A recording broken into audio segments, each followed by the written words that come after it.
Bought some Grouser tracks. These are the soft padded. They have rubber pads. You can go on pavement, and they add about 1,000 pounds of weight to your vehicle. They're really great for this kind of work.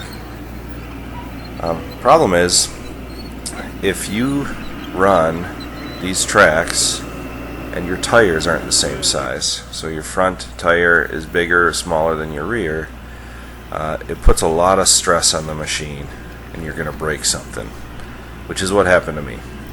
So here the front tire is larger than the rear. You can see when he goes forward, the bottom of that track gets really loose and the top gets super tight, just putting pressure on the drivetrain on this vehicle.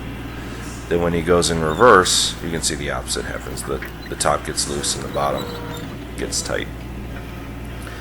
So if you run a skid steer long enough like this, as I learned, you're going to break something. And that's what happened to me.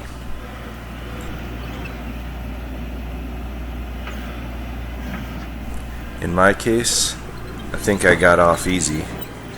After about maybe running these things for 4 or 5 hours, the rear wheel fell off. What actually happened is all the lugs on that spacer worked themselves off, and the wheel popped off as I was backing up. This was actually my last load of the day.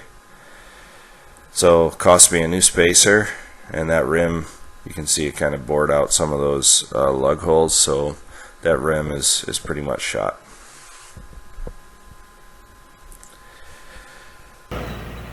So I ended up having to buy some new tires that are the same size, and I ended up selling these tracks.